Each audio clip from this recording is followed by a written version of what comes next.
E então vamos, antes de fazer as preces, vamos só aquietar um minutinho.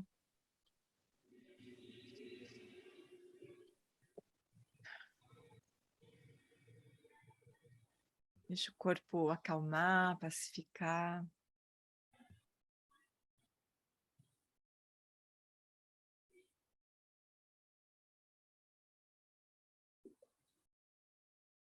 Deixa a fala interna acalmar um pouquinho e a mente acalmar um pouquinho.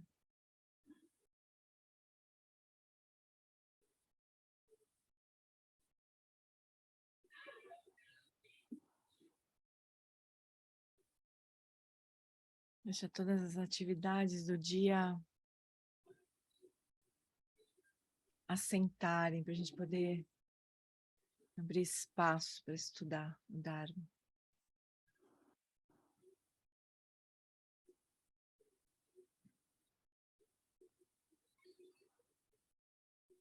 E agora, com as preces, nós estabelecemos a motivação para o nosso estudo, né? O sentido mais importante, talvez, das preces nesse contexto é estabelecer a nossa motivação.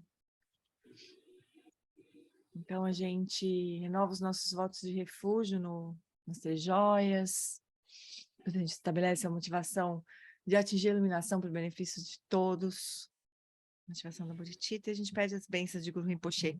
Pede não, se abre para receber as bênçãos de Guru Rinpoche. O Alonso fala que quando a gente reza, o Guru Rinpoche não faz nada diferente do que ele está fazendo o tempo inteiro. Ele simplesmente, a gente aqui se abre, né? Então agora a gente se abre. No Lama, que é a corporificação dos Sugatas, da natureza das três joias, eu, juntamente com os seres dos 6 reinos, tomamos refúgio até a nossa iluminação. Namo Lama Deshe Dupeku Concho Sungi Ranjila Nadam Dradru Semchenam Chanchu Bardu Kapsuchi.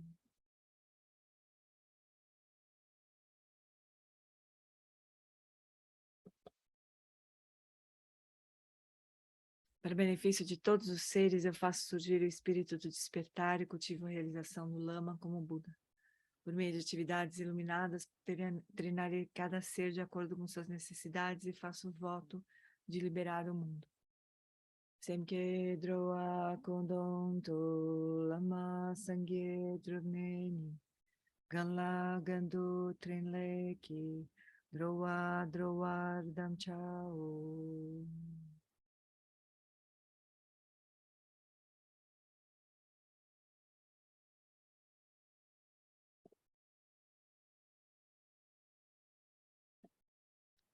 Home.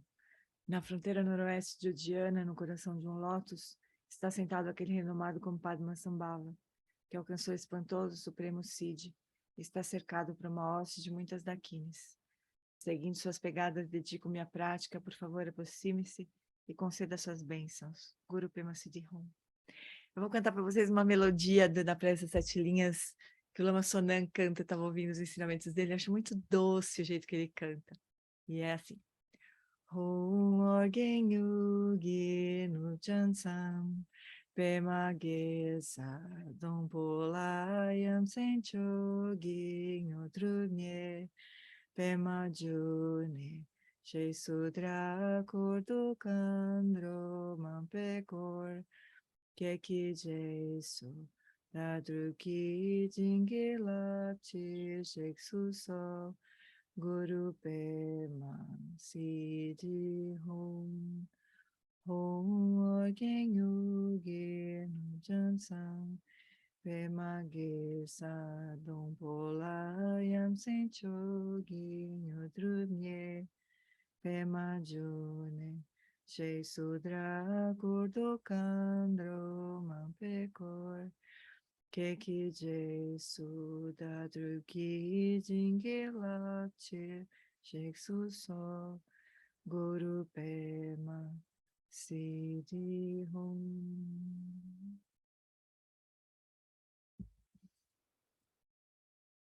Dá até um calor no meu coração de lembrar dessa melodia do Lama Sonan. Bonitinha, né? Então, deixa eu comentar só rapidinho uma coisa com respeito à prece. Semana passada as 2 últimas semanas, né, a gente se enganchou no eu não compartilhei a tela, compartilhei? Eu fiquei na dúvida se eu compartilhei, né? Tá. Deixa eu só comentar uma coisa rapidinho. A gente ficou na discussão do refúgio, né, nos últimos 2 encontros, né? Então, e a gente faz essa prece todo dia, né, que a gente se encontra. Então, era bom a gente olhar, assim, o que a gente está fazendo. Então, no Lama, que é a corporificação dos Sugatas, dos Budas, na natureza das 3 joias. Então, é como se, quando a gente faz essa prece de refúgio, a gente estivesse tomando refúgio no Lama, né? No Lama que você quiser. Lama Santen, Lama Não Wallace, Tutendimpa, no lama que você quiser, no professor que você quiser, no Geshe Dando Dorje, no Geshe Pende, em todos eles juntos, do jeito que vocês quiserem. E entendendo que seja qual for a figura que você escolhe, ela representa todas as fontes de refúgio. Então, o Buda, o Dharma e a Sangha, né? Tem a mesma natureza. Então, é como se o lama, quando a gente toma refúgio no lama, a gente não está tomando refúgio na pessoa, né? Por mais que a gente goste, né, tenha preferências pessoais, quanto mais a gente enxergar o lama como a conjunção, tá certo isso? Não sei se tá certo isso. Como a união, vai, tá mais certo, de todas as fontes de refúgio, né, do Buda, do próprio Buda, dos ensinamentos do Buda e da Sangha, né, é melhor, porque aí a gente toma refúgio no lugar certo, né? Então, na natureza das 3 joias, juntamente com os seres dos 6 reinos, tomamos refúgio até a nossa iluminação. Então, é como também se fosse uma prece de aspiração de que os seres todos encontrem uma fonte de refúgio verdadeira, né? Não é que todos se convertam em budistas, não é isso, né? Mas que todos os seres possam encontrar um caminho verdadeiro de liberação, né? Seja ele qual for. A gente tá todas as preces Mahayana, elas procuram trazer os seres, né? A gente não faz as coisas sozinhos, assim, é como se a gente estivesse fazendo as práticas, as preces junto com todos os seres. Mas isso não tem esse sentido de querer que todo mundo vire budista, né? Mas tem essa aspiração de que todos encontrem um caminho, seja ele qual for, né? Mas como a gente só conhece o budismo, pelo menos eu, né? E como a gente está praticando o budismo, né? Então a gente imagina essa forma, né, de refúgio. Mas o sentido mais profundo é refúgio num caminho que leve à liberação do sofrimento, né? Qualquer que seja. É bem bonita, né? É que a gente vai fazendo as preces meio que... No SEB tinha uns dias no SEB, quando eu dava prática no SEB, que a gente falava só sobre as preces, assim, sabe? O encontro inteiro, assim, pegava todas as preces e vai lá, porque a prece é 7 linhas, e conversava sobre as preces. Era muito gostoso. A gente pode fazer isso de pedacinho, pelo menos, assim. Agora acho que vale a pena, né? Porque a gente ficou se pegando com o refúgio, né? Esses 2 últimos encontros, né? Então, vamos ver onde é que a gente está. Deixa eu compartilhar a tela aberta, assim. Então, olha só, a gente ficou no refúgio, né? A gente ficou tomando refúgio, assim. Então, a gente está lembrando da estrutura do texto, né? Como transformar a diversidade em caminho. Depois, o outro grande tema vai ser como transformar felicidade em caminho. Que é um tema que surgiu numa conversa na semana passada, né, com o Arthur. O Arthur comentou assim, como é que, quando está tudo bem, né? Como é que a gente faz quando está tudo bem? Esse é um tema também, né? Tanto é um tema que está aqui, é o segundo subgrupo aqui de instruções, né? Aí dentro de caminho, de adversidade em caminho, tem através da verdade relativa, que é o que nós estamos fazendo. Então, primeira instrução era descartar a atitude de aversão à diversidade, quer dizer, entender a diversidade de uma outra maneira, mas primeiro a gente precisa, para poder entender a diversidade de uma outra maneira, primeiro a gente não pode empurrar, né? Ficar bravo com a diversidade, porque daí não tem jeito, a gente vai, né, ter sempre a mesma relação com a diversidade, né? De querer se livrar dela, antes de mais nada, assim, né? Primeira coisa, eu quero me livrar disso, né? Então, primeiro, descartar essa atitude, né, de aversão. E depois desenvolver uma atitude de entusiasmo diante das adversidades, que assim, entusiasmo no sentido de a gente olhar e falar, agora eu tenho um jeito, alguma coisa para praticar aqui, né? Aí a gente precisaria guardar essas possibilidades aqui. Quando a gente chegar no fim do nosso estudo, a gente vai ter que fazer uma chamada oral. Brincadeira, mas a gente precisaria guardar essas propostas aqui do Drupchen, né? De usar a diversidade como um cultivo, como uma forma de cultivar a renúncia, como uma forma de cultivar o refúgio, como uma forma de dissipar a arrogância, assim por diante, né? Porque, caso contrário, se a gente não se lembrar, se não tiver uma lembrança do que fazer quando a diversidade surgir, a gente vai perder a chance, possivelmente, né? Então, hoje, nós vamos passar para como usar a diversidade como suporte para dissipar a arrogância. Não foi que a gente combinou? Deixa eu pegar o... Eita.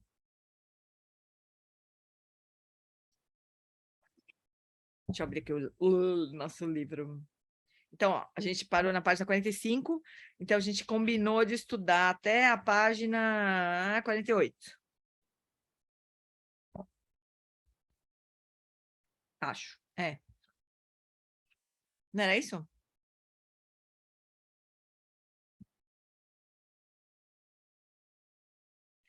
Ou não, hein, gente? Acho que era isso, né? A gente tinha combinado de estudar esse próximo tópico, né? Alguém se lembra? Acho que era isso. Acho que a professora vai fazer uma cruzinha vermelha no nosso caderno aqui, que nós estudamos só até 46. Só até 46? Nós pensamos que era até 46. Eu também lembro que era até a 46 só. Ah, tá certo, gente, desculpa. É que tem uma flechinha tão minúscula aqui no meu livro, e depois tem um baita de um rosão aqui, não sei porquê. Eu gostei do texto. Não, tá certo. Você disse que parou na 45, era para a gente ir, o próximo Até passo 46. era até a página 46. Tá certo, tá certo. No segundo parágrafo. Eu é que tomei ponto negativo aqui. Segundo parágrafo, isso mesmo. Então, tá aqui. Então, o próximo passo, ou seja, a próxima maneira de usar a diversidade como suporte no nosso caminho é utilizar a diversidade como suporte para dissipar a arrogância. Entenda que arrogância, orgulho ou soberba são aflições mentais muito potentes, que têm o potencial de destruir integralmente tudo que é virtuoso e todos os nossos esforços para atingir a liberação. Aqui, ao utilizar a diversidade como suporte para dissipar especificamente a arrogância, tenha em mente o modo pelo qual você não tem autocontrole e a maneira pela qual constantemente falha em escapar do controle da sua própria diversidade. Então, aqui quando a gente acha que está arrasando e a gente, sei lá, dá aquela escorregada, né?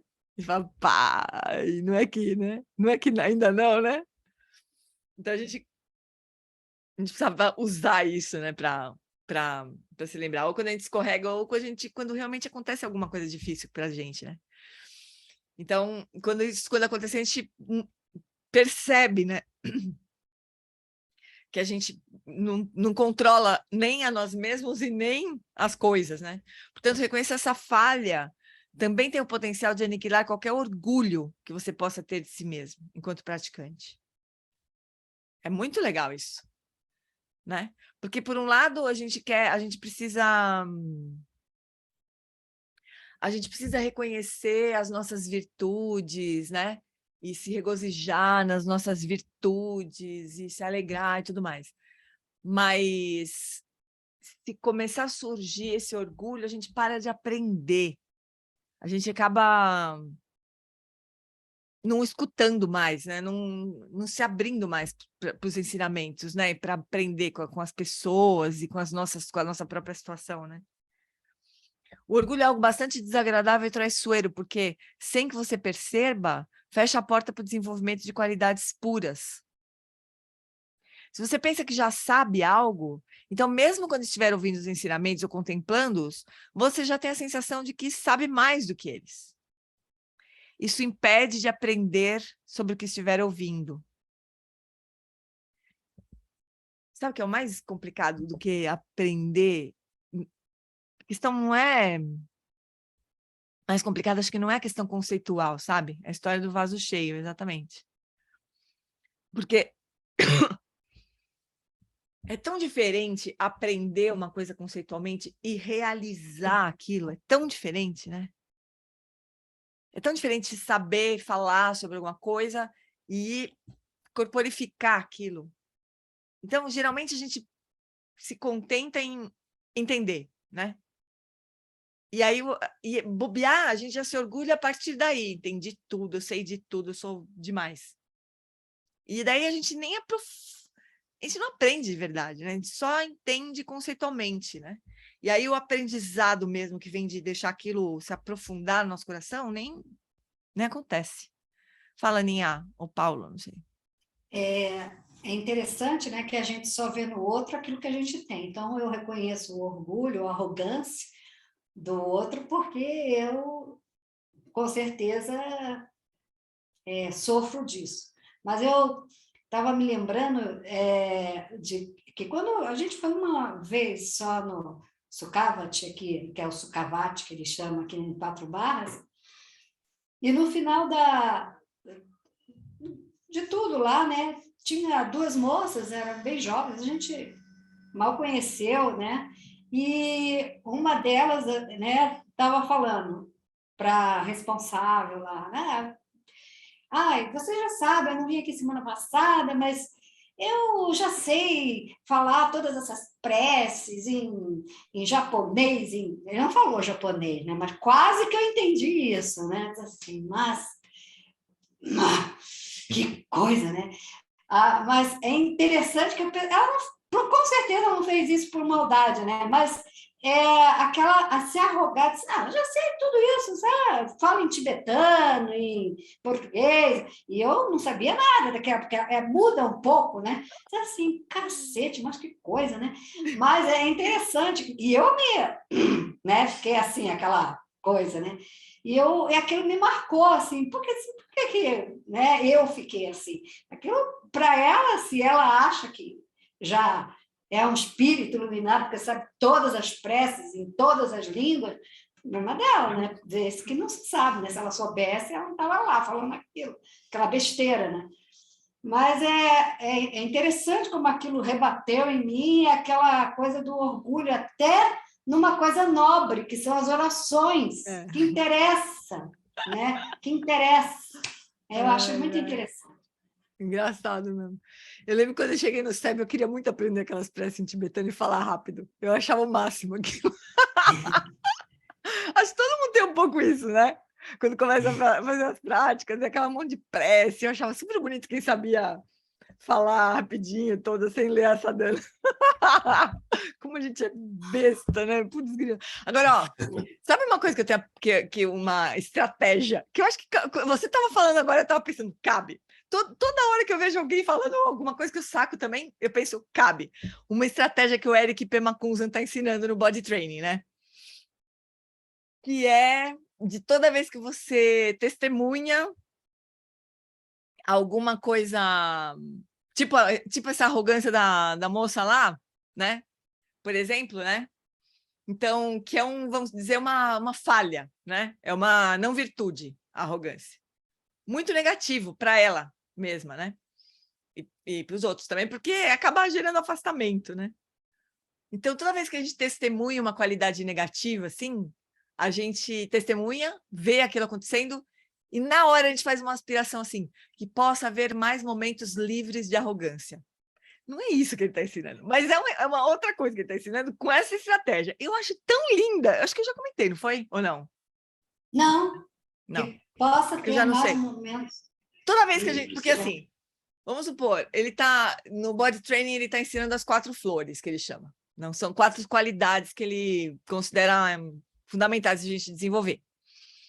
Então, a gente tem essa aspiração, que eu possa são 4 qualidades lá que ele ensina, né? Então, imparcialidade, bondade amorosa e compaixão, não agressão e mente aberta, visão aberta, assim, né? Abertura. Então, essas são as 4 flores para a gente cultivar.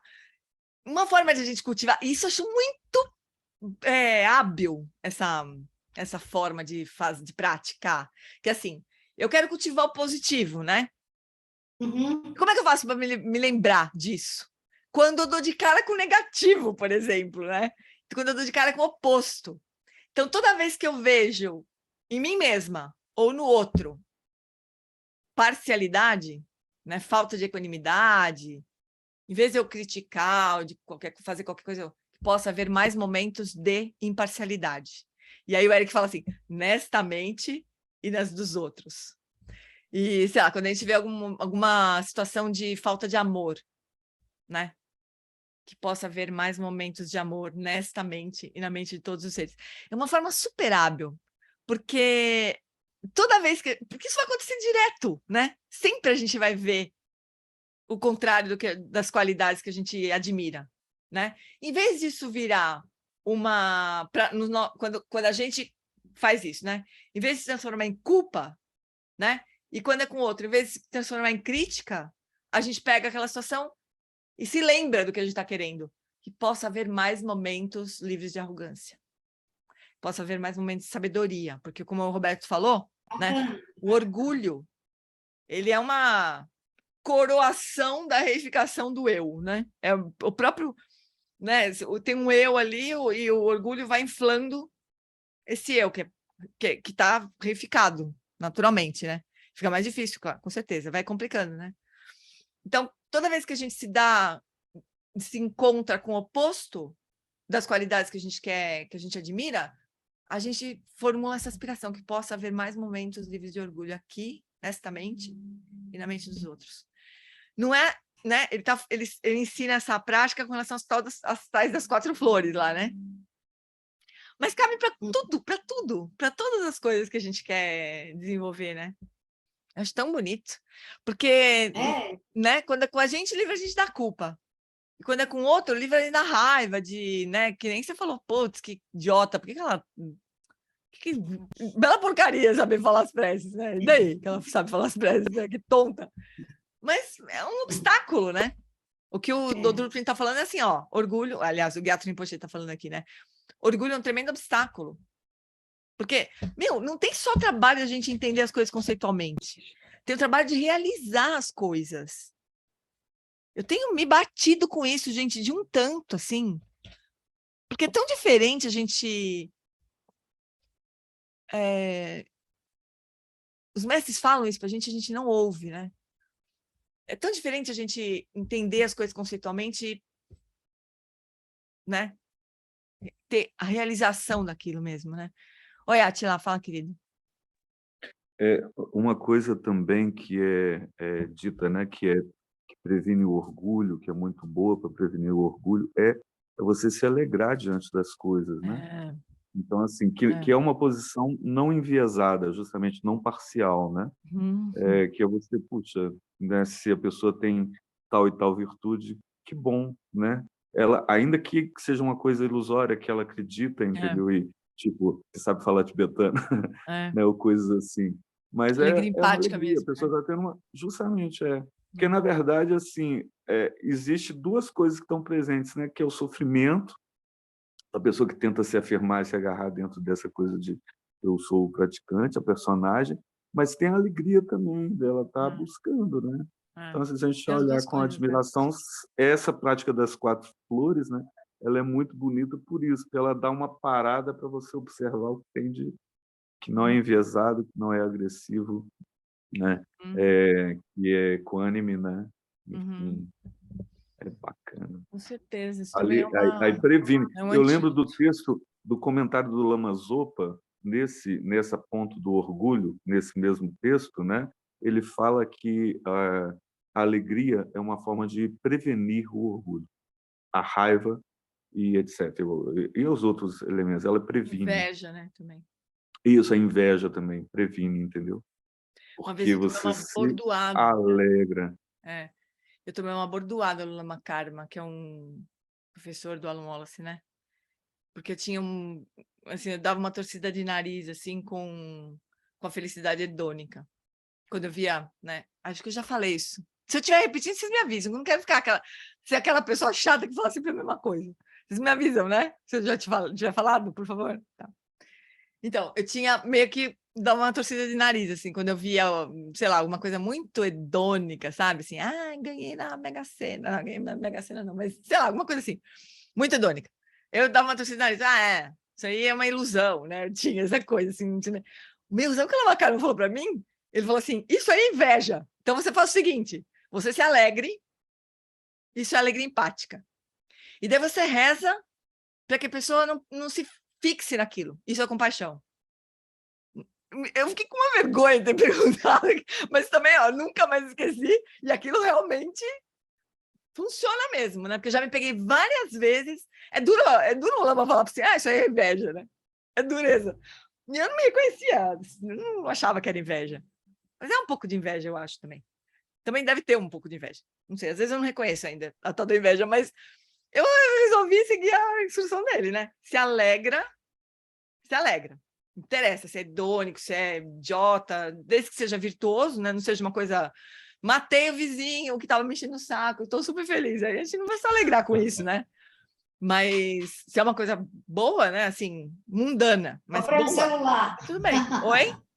Oi? Comprei um celular. Comprei um celular que faz café. Yes, celular que faz café. Aí, na mesma hora, tomara que ela não se prenda nesse celular que faz café. Fala, Aninha. Vale. Mas eu quero observar também, eu acho que vivido por mim, né? De uma vida muito de baixa autoestima. Então, aí quando eu conquisto alguma coisa mínima, e como eu não tenho chão para me agarro naquilo, então aí eu expresso com orgulho, ou seja, no fundo, o orgulho acaba sendo um exagero do amor próprio, né? de uma coisa boa, que seria o amor, mas que eu não soube dosar, que eu extrapolei para me afirmar em algo que está me faltando. Então, já inúmeras vezes na vida me coloquei em situações assim, né? Por isso, acho que hoje, se eu puder aproveitar essas suas dicas maravilhosas, de olhar o outro e sentir esse impulso de aversão pelo orgulho do outro, lembrar que quando eu também busquei, de alguma maneira, superar a baixa autoestima, essa foi o recurso, né? o recurso do momento. E como o Átila falou, assim, né? Lá no que está motivando esse orgulho, que é uma aflição, né? Tem uma razão para alegrar, né? E a gente pode se alegrar. A gente deve se alegrar, na verdade, né? Com toda a virtude, né? Que é uma forma de acumular méritos também, como dizem os mestres, né? Mas separar as coisas, né? Tem a alegria, mas tem a sabedoria, que não deixa aquilo ser reificado, que não deixa aquilo se solidificar, né? E se transformar num obstáculo para a nossa prática, né? Mas nada como um bom tombo no Sansara para baixar a nossa bola, né? Isso que o Gyatro Rinpoche está falando aqui. A Débora falou, como você vai saber se você realizou o orgulho? Não, realizar o orgulho.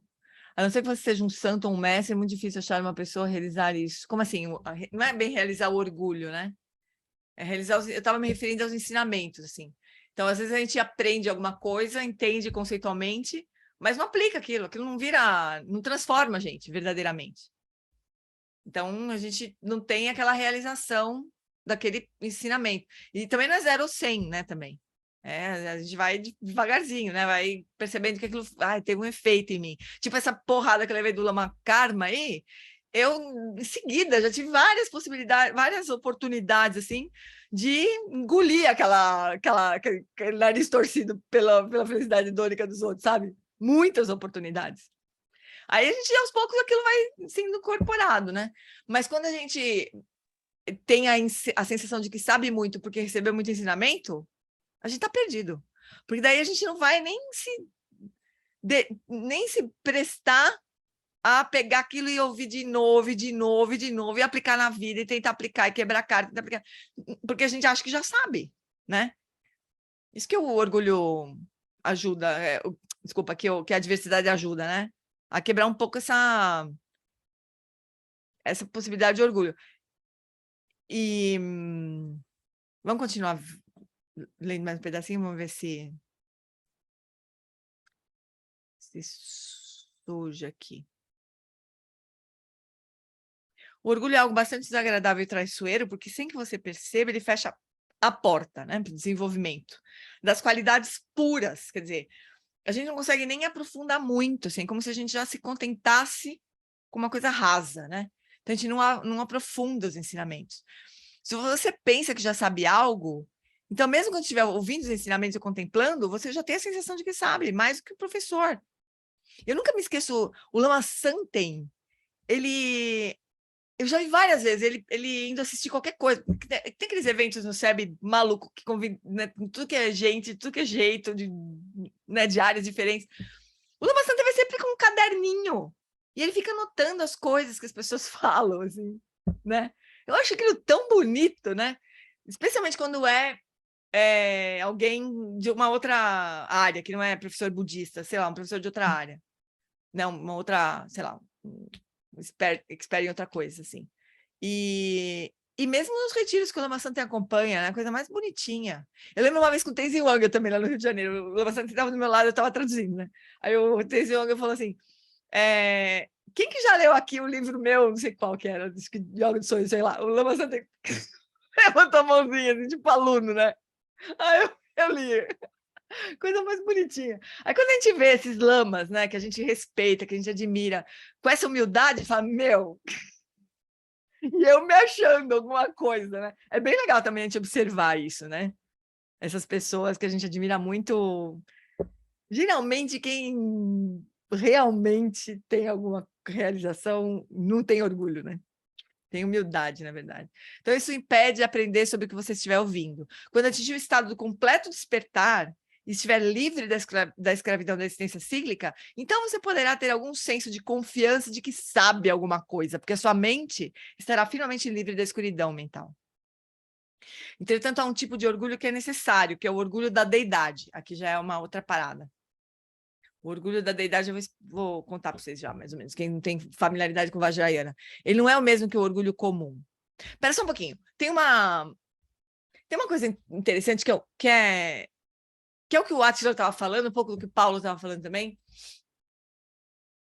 O Paul Ekman, que é um grande estudioso das emoções, né, criou o programa Cultivating Emotional Balance junto com Alan Wallace, ele considera o orgulho uma das emoções prazerosas, né? Como se fosse como uma coisa positiva, né? Aí, mas a definição que ele dá de orgulho é assim, você se alegrar com alguma coisa e você quer contar para o outro, assim, tipo, você não sabe o que aconteceu comigo, você não sabe o que eu consegui, tal coisa, tal coisa, tal coisa. Então é um orgulho nesse sentido de você ficar tão feliz com alguma coisa que você fez, o que aconteceu contigo, que você quer contar para os outros, né? E é alegre, tem uma alegria aí, né? É uma espécie de uma comemoração, uma celebração por alguma coisa que você conquistou mesmo, né? Então, nesse sentido, o Paul Ekman considera o orgulho uma emoção construtiva, né? Mas com essa definição, em todos os ensinamentos budistas, o orgulho é um veneno da mente, né? Porque o orgulho ele tem traz sempre uma questão assim de superioridade, né? De reificação, como o Roberto falou também, já vou te deixar falar, Rô, né, de reificação de um eu. Quem que fica orgulhoso? O eu, né, o chefe, o CEO da nossa própria vida, né, que fica orgulhoso, assim, né? Então, nesse sentido, é um veneno mental. Então, só essa, porque pode ser que um dia você, sei lá, encontre o Paul Ekman por aí e fala, mas que coisa, esse cara não... Que estranho, né? Achar o orgulho uma qualidade positiva, assim. Mas é com essa definição diferente, né? Fala, Rô. É que muitas vezes o orgulho vem com aquela sensação, realmente, como você acabou de falar, de superioridade, né? A gente acha, mas eu consegui. Aí, se você olha, se você realmente quer mudar um pouco a visão de mundo, você olha a impermanência, você quer ficar um pouco mais equânime com o mundo externo dentro do seu interno, vai prejudicar muito. Me parece até bem lógico isso. Né? Porque a gente olha, a impermanência vai fazer que o sujeito mais brilhante pode ficar senil na velhice, vai morrer. Então, se ainda fosse um orgulho de um negócio assim, não, eu sou um Deva que nunca vou cair do meu reino. Não é verdade. Não. Né? Não tem nenhum ser sentiente que a gente conhece que seja assim. Então, eu acho que até a nossa mente conceitual dá para chegar que não vai fazer bem. Não. A diferença é, como você falou muito bem, na alegria. Isso também não significa que a gente vai ser taciturno, a coisa dá certo na vida. Não precisa ser assim, pelo amor de Deus. Claro. Mas aquela coisa de reificar, de chegar e falar, você pode ter sido melhor circunstancialmente. Amanhã pode ser pior, a impermanência é danada. Sabe uma outra coisa que também fica bem claro, que a gente entende que o orgulho tem uma grande dose de ignorância dentro, que é assim, seja lá o que quer que a gente tenha conseguido, não foi sozinho, nunca. Nunca. Sempre teve uma infinidade de circunstâncias que apoiaram a gente. E pessoas, né? Que apoiaram a gente, querendo ou não querendo. Vocês assistiram um filme chamado Um Lindo Dia na Vizinhança? Quem não assistiu? Dica. Espera só um pouquinho, deixa eu pegar uma... Eita, não tem aqui. Tô com calor. Me bateu um calor aqui, não tô achando nada para prender essa cabeleira aqui. Deixa eu ver se consigo prender com isso aqui. Um Lindo Dia na Vizinhança é um filme sobre um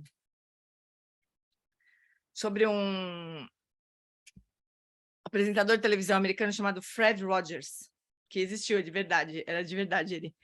E é super bonito. E tem uma hora que ele fala isso, ele fala sobre gratidão, né? Então, quando o orgulho e a gratidão, eles não combinam, porque quando a gente se orgulha de alguma coisa, a gente não está reconhecendo tudo que nos apoiou, né? Para a gente chegar naquele ponto e conseguir aquilo que a gente tem conseguido ser orgulhado, né? Então, sei lá, pessoas que nos apoiaram com amor ou com ódio, né? Que ajudaram a gente a chegar naquele lugar porque atrapalharam ou porque apoiaram mesmo na nossa vida, né? Mas de um jeito ou de outro, ajudaram, no fim. É super... Então, se a gente reflete sobre isso, no orgulho não tem sabedoria no orgulho, né? Nesse orgulho aflitivo, né? Nesse orgulho com essa superioridade, assim. A gente não está enxergando a interdependência, né? E não está entendendo o que é gratidão na vida, né? Eu acho que fica fácil de a gente desmontar o orgulho, né? Mas, peraí, vamos ver aqui, porque o papo... Peraí, primeiro que o papo aqui é outro. Ele está falando aqui que a gente olhar para a diversidade com essa possibilidade, né? A diversidade desbancar o nosso orgulho, né? Então, sabe, tipo... não sei se foi esse caso do Lama Karma que me chamar de invejosa, mas foi um pouco, vai. Porque, né, dá uma vergonha, né? Dá uma vergonhinha, assim, né? Eu não retiro com o meu lama assistindo ainda, né? E o lama dele me dando um vareio ali, mas tudo bem. Então, a gente pensa, putz, mas isso aí a gente agradece, né? Porque é uma grande oportunidade para me ligar nas coisas. Mas a gente poderia olhar para qualquer diversidade nesse sentido, né? Coisas que doeram na gente, assim, e que feriram o nosso orgulho. A gente não fala isso. Tal coisa feriu o meu orgulho. A gente devia agradecer, porque isso é um grande ensinamento, né? É tomar a diversidade como caminho, né? As coisas que ferem nosso orgulho. Agora ele vai falar aqui de uma outra coisa, que é o orgulho Vajra, ou o orgulho da deidade. Isso é uma outra coisa, que tem a ver com a prática vajrayana. Então, vamos ler, daí a gente conversa.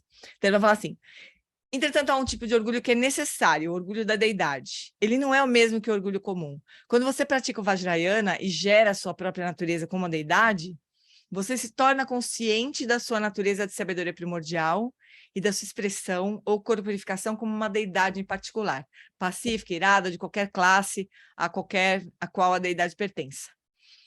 Essa expressão surge de modo a domar as mentes dos seres sencientes, bem como a sua própria mente.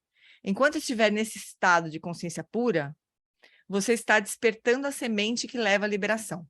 Por outro lado, o orgulho comum produz a semente do descontentamento e do sofrimento, porque é uma aflição mental.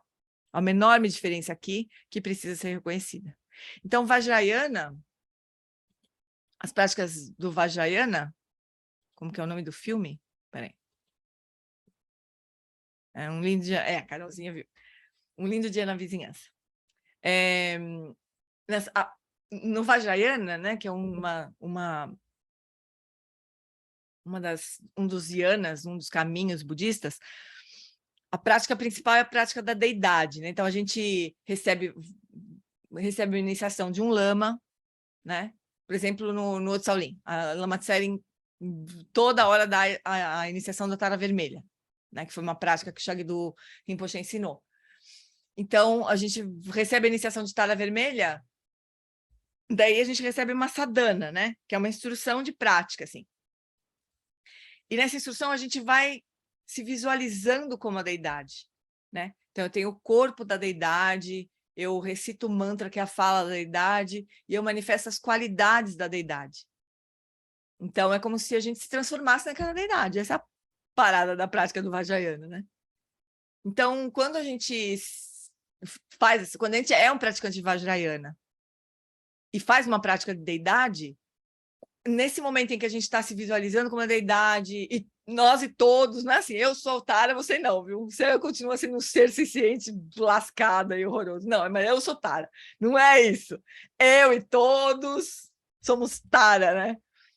Então, quando a gente está fazendo essa prática, a gente cultiva o orgulho Vajra, que é essa certeza de ser Tara, né? Que a gente vai cultivando.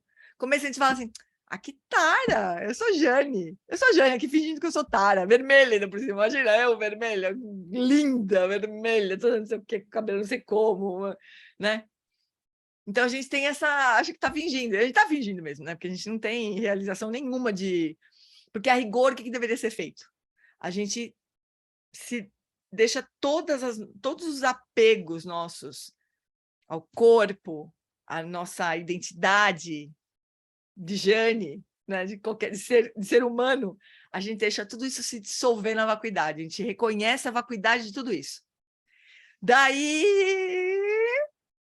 a gente surge como Tara, como uma expressão da nossa natureza última. Só que imagina, se a gente vai fazer uma prática dessas agora, a gente não tem nenhuma realização, né? De deixar toda a nossa identidade se dissolver, nosso corpo se dissolver, todos os nossos apegos se dissolverem, e eu realmente surgir como uma deidade. A gente não faz a prática perfeitamente. Vai demorar, acho que, muito tempo para a gente conseguir fazer uma prática de deidade direito, né? Mas a gente vai do jeito que dá. Porque a ideia da prática é essa mesmo. A gente vai fingir, até o momento que aquilo a gente fala, putz, eu estava louca, eu sou Tara, sempre fui. Eu que estava achando que eu era Jane, né? A Jetsuma brincou com isso lá no Recife, quando ela veio dar retiro pra gente. Ela falou assim, hoje, ela falou da assistente dela, que na época era a Elin, né? Ela falou assim, a Elin tá aqui achando que ela é a Elin, mas ela tá fingindo que é Tara. Mas, na verdade, ela é Tara, fingindo que é a Elin, né? Então, essa certeza, eu sou Tara, fingindo que eu sou Jane, é o que a gente chamaria de orgulho Vajra, né? E a gente, lembrando que a gente só faz isso porque Tara é a mãe de todos os Budas. Pensa, você ser a mãe de todos os Budas. Quer dizer, você ter todas as qualidades maravilhosas que dão origem aos Budas, né? Então, assim, imagina como você não poderia, o que você não é capaz de trazer de benefício aos seres, né? O que Tara não é capaz de proteger, ela é a grande protetora, tem toda uma história de Tara maravilhosa, né? Então, é só por isso que a gente se imagina sendo Tara, ou sendo Guru Rinpoche, ou sendo a deidade que a gente quiser escolher, né? Então, esse é o orgulho Vajra. Então, não tem nada a ver com orgulho. Se a gente achar que a gente é etário e os outros todos são seres sencientes, pobres, coitados, aí é o orgulho normal mesmo, normal, esse vagabundo aflitivo mesmo, né? Agora, não é esse que a gente cultiva na prática do Vajrayana, a gente cultiva o orgulho Vajra, né? Beleza? Fala, Jane, esse aspecto da visualização da deidade, nesse sentido que você está falando, tem um pouco a ver uma procura de percepção no Sambhogakaya, quer dizer, alguma coisa que seria no sutil, porque o Dharmakaya você nunca vai perceber, né? Mas o Sambhogakaya é alguma coisa que alguns eles percebem, né? Aí percebem até Budas diferentes. Você fala, nossa senhora, mas não era uma coisa só? Na verdade, é isso. Mas na verdade nós, os seres comuns, não percebem os Sambhogakayas, percebem os Nirmanakayas, né? O Sambhogakaya ainda é bem sutil. Mas é a partir do Mas essa prática é para conseguir isso que a gente não percebe? Essa que é a pergunta. É para desenvolver a visão pura. Desenvolver a visão pura, exatamente. Eu entendi como se fosse isso. O que deve ser muito difícil. Super. Porque você efetivamente, né, conseguir perceber, entendeu? Esse aspecto Sambhogakaya. É que sabe o que acontece, Rô? É que é assim que as coisas são. A gente não vê, por exemplo, né? A gente olha... Tem muitas coisas que eu não entendo também, né? Mas, por exemplo, a gente olha o Dalai Lama, a gente não vê Avalokitesvara. A gente vê o Dalai Lama, né? Agora, eu lembro de um relato da Kandrolá, que é uma super mestra, né? Oráculo do Dalai Lama e tudo mais, que ela disse que quando ela vê o Dalai Lama, ela vê o Avalokitesvara de 1000 braços ainda por cima. Então, ela vê, do mesmo jeito que a gente vê aparências comuns, essas criaturas que têm visão pura, elas veem outras coisas mesmo, né? Mas por que elas veem a Avalokitesvara de 1000 braços, né? Porque é isso que o Dalai Lama é. Então, quando a gente faz a prática do Vajrayana, uma prática de Vajrayana, a gente fica procurando visualizar, ver as pessoas como Tara, como, sei lá, Guru Rinpoche, né? A gente pode pensar, mas isso é um fingimento, né? E seria fingimento caso essa não fosse a realidade das coisas, né? A verdadeira manifestação da natureza de Buda, né? Então, meio que brincar de bandido de mocinho, só que não, né? Só que fingindo ser uma coisa que é de fato real, né? Que é como que é a manifestação verdadeira da natureza última, né? Oi, Átila, fala, Amorim. Oi. Tá aberto o microfone, mas a gente não tá te ouvindo. Tá ouvindo? Agora sim. Tá. Agora tá. O seguinte, uma coisa que acontece é assim, que eu penso, e eu acho que eu já ouvi alguém falando sobre isso, que é tipo assim, quando, há um tempo atrás, né, nós não tínhamos microscópios para ver os bichinhos pequenininhos, né?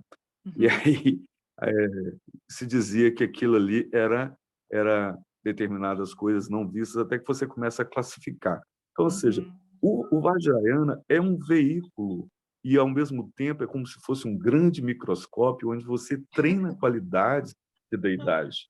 Né? Então, é como se você estivesse acessando um aparelho muito potente, experimentado por mestres que disseram, olha, isso funciona. E outra, é tão interessante que a gente vê assim, por exemplo, uma coisa que me deixou muito feliz foi quando o professor Alan Wallace, dando os ensinamentos sobre quando ele vira e fala, o Vajra nascido do lago. Aquela realização de quando ele dava o ensinamento era o Vajra nascido do lago. Então, assim, esse é o ponto do Vajrayana que eu acho fantástico, que é justamente isso. Você treina as qualidades, você realiza as qualidades e você se equipa com meios para poder observar a realidade. Aí é um treinamento, que a gente tem muitas vidas pela frente, então vamos com calma. Mas, assim, é muito interessante isso. O que eu acho bonito é que a gente treina qualidades, expressar qualidades que já estão presentes. Já estão, justamente. Né? Não é uma coisa que a gente vai pegar assim, lá, não sei onde.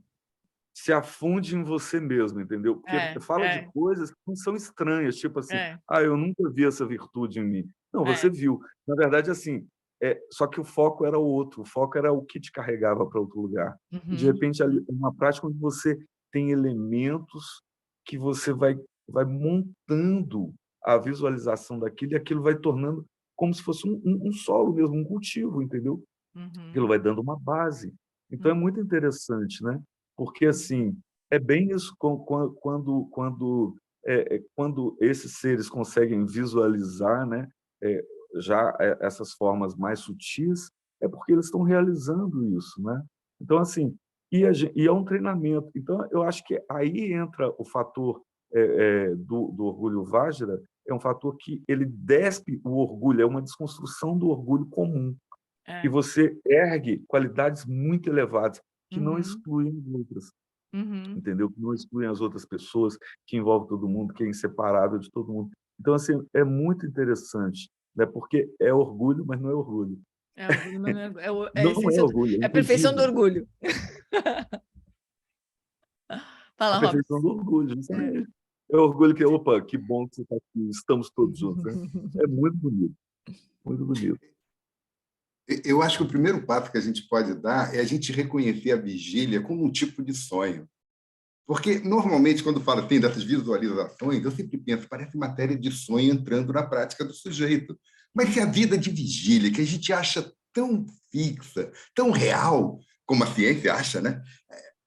Ela também é um sonho. É como a Jane falou, a coisa já está aí. A gente está num sonho. Às vezes eu fico pensando assim, sabe? Será mesmo? Sabe aquela coisa que a gente fica assim? Realmente é um sonho? Poxa, os sentidos me reificam tudo. Eu não lembro de outras vidas. Mas eu falo, olha, pode ser. Eu acho que essa é uma coisa, entendeu? Porque você vai estar aqui, né? Aí você começa a visualizar, você depois faz determinadas coisas, depois ela dissipa, você dissipa como a coisa. Isso, gente, isso parece matéria de sonho, né? Eu acho isso. Mas a gente não acha, né? Porque é tão compartilhado, né? E tão justificado. Hoje eu estava com meu sobrinho, estava indo levar ele para casa hoje, e ali na 23 tinha um rapaz na rua, ele colocou num canteiro lá da 23 de maio, ele colocou um caixote de papelão e uma cabana de camping, essas bem pequenas assim, e escreveu propriedade de... Esqueci sobre o nome dele, acho que Flávio César, uma coisa assim, né? Escrito assim no caixote, né? Daí, e ele fazendo muitas coisas, assim, como se fosse mesmo uma casa, né? Aí o João Pedro falou, nossa, não estou conseguindo ler, o que está escrito ali? Eu falei, é propriedade, não sei do quê. Aí ele, puxa vida. Ele ficou assim, olhando para aquilo, assim, né? Meio admirando, assim, o rapaz todo ocupado. Eu falei assim, pois é, João Pedro, você é tão maluco quanto a gente que bota uma placa na frente de uma casa que a gente comprou e pagou não sei quanto, é tão maluco quanto, né? É uma convenção igual, né? O João Pedro, mas ele acompanha, sabe? Ele acompanha. Aí ele falou assim, tio, me lembro uma vez que você falou isso, sabe que eu fiquei muito pensando, porque uma vez eu dei uma pirada, cheguei de avião no Santos, no Congonhas aqui, e eu olhando aqueles prédios, aquele monte de prédio que não acaba mais, né? Eu pensando, gente, como a gente é doida, né? A gente pega um pedaço no ar, assim, um pedaço de espaço, né? Bota a parede aqui, paga uma nota, enche de coisa lá dentro, sabe? Deu uma viajada, assim, bem grandona, assim. Mas que é isso, né? A gente cria toda essa coisa imobiliária, a coisa mais bolha do mundo, né? Isso. Foi tão interessante essa conversa que tive com ele sobre o rapaz lá que criou uma casa, como a gente cria a nossa, né? Mesma coisa, mesma maluquice.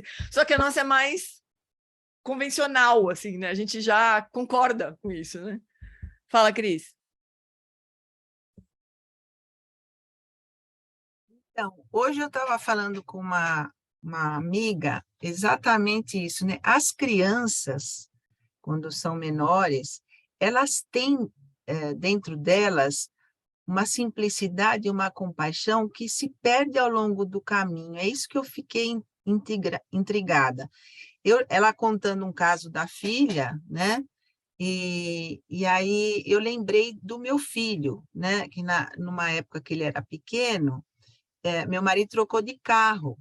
E aí a gente foi buscar o carro novo, aquela coisa toda. E aí ele quis comprar biju. E aí meu marido falou assim, não vai comer o biju aqui, vai comer em casa. Aí ele virou e falou assim, ai, papai, eu preferia o carro velho. Podia comer biju no carro velho, né? Não, ela contando da filha também, em relação a uma praia, que ela tinha ido para Maresias, e aí numa casa bonita e tal, e a avó dela tem um apartamentinho em Mongaguá.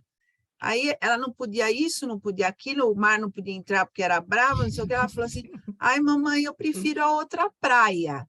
Então, eu fiquei pensando, por que será que as crianças têm esse sentimento de compaixão, de simplicidade das coisas, e por que ao longo do caminho se perdem, né? A gente, como adulto, não tem mais. A gente vai ensinando para as crianças, né? Como é que se faz para se perder isso, né? A gente vai treinando as crianças. Fala, Dessal. Oi, Gê, eu estava aqui, na verdade, pensando, né? Estava tentando lembrar, mas não estava conseguindo, mas eu queria voltar só um pouquinho, quando você estava comentando sobre o orgulho, contraponto com a gratidão, né? Se não me engano, uma vez no SEB, você tinha dado um exemplo eu acho que foi do professor Alan Wallace, que traduzia, né, para o Dalai Lama, que aí ele começou a ficar todo cheio, orgulhoso disso e tal, Eu e aí contei pediu isso uma aqui reunião. Semana passada, gente. Não contei lembro. aqui essa história semana E passada? aí eu estava tentando lembrar como o Dalai Lama aconselhou ele, eu não estou lembrando agora. É que eu não contei porque eu achei que eu tinha falado semana passada, eu fico achando que eu fico repetindo, mas não é, deve ter falado em outro lugar. Tá. O Dalai Lama foi assim, o Alan Wallace chegou na Índia, quando ele foi para a Índia, ele era jovenzinho, né? Ele tinha 19 anos. E brilhante, né? Sempre foi brilhante, assim, uma mente brilhante. Aí ele aprendeu muito rapidamente o tibetano. Muito rápido, ele começou a falar tibetano, né? Entender tibetano e tudo. Daí começou a aprender muitas coisas com os professores que tinha por lá, além do, né, obviamente, do próprio Dalai Lama. Mas ele começou a aprender, porque, imagina, tinha lama para tudo que era lado, né, naquele tempo lá. E ele começou a receber ensinamentos de muitos mestres que estavam por ali, né? E aí, quando chegavam os turistas, ele traduzia, né, do tibetano para o inglês. E ele começou a entender muitas coisas, aprender muitas coisas sobre o budismo, né? E começou a se achar. E aí ele tinha uma possibilidade de fazer uma entrevista com o Dalai Lama que ele nunca tinha usado, essa ficha, ele não tinha usado ainda, né? Mas aí que ele pensou assim, putz, eu sou um nada aqui, e eu já estou me achando. Aí ele pensou, se o meu orgulho crescer na mesma proporção que o meu conhecimento, eu vou ficar insuportável daqui a um tempo, porque eu ainda tenho muita coisa para aprender. Se quanto mais eu aprender, mais nojento eu vou ficar, imagina, vai ter uma hora que ninguém vai me aguentar. Aí ele foi falar com o Dalai Lama. Aí o Dalai Lama falou assim, olha, imagina que você está morrendo de fome. Daí você bate na porta de uma casa e fala que você está com fome, e aí a pessoa fala, por favor, entre, olha, se sirva à vontade aqui, um banquete, né? E você come até se satisfazer completamente. Aí o Dalai Lama falou assim, você ficaria com orgulho ou grato? Grato, né?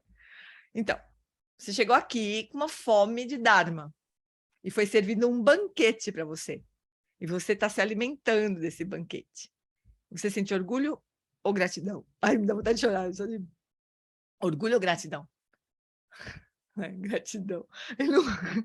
tipo, né, também nunca mais esqueceu, né? Bem bonita essa história, realmente. Então é isso, né? Se a gente se lembrar, se a gente cultivar a gratidão, a gente está salvo do orgulho. Mas não é essa parada daqui, né? Aqui, assim, quando a vida te dá uns tapão na cara, quando o Sansara se apresentar, né? E ferir o seu orgulho, obrigada, adversidade, por me mostrar o quanto ridículo eu sou, né? Mais ou menos essa coisa aqui, né? Amores, eu preciso ir. Vamos fazer a dedicação rapidinha. Preciso sair correndo, me desculpem. Vou fazer a dedicação express hoje.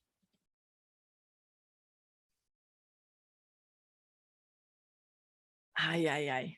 Deixa eu compartilhar aqui. Seguimos até que página paramos hoje? Calma aí, deixa eu ver. Necessidade comum.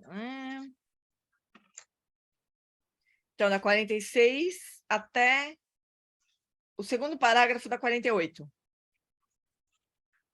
Tá bom? Uhum. Paramos no orgulho da deidade, né? Oi? Paramos no orgulho da deidade. Paramos, é. Falta só um parágrafozinho aqui. Calma, a gente retoma Mas a gente daí. termina rapidinho. Por essa virtude, posso eu rapidamente realizar o Lama Jodiana e posso eu conduzir todos os seres, sem exceção, a esse estado de realização. Gewadi Dada Korgan Lama Drugyunidro Achika Malupa Dei Salagopa.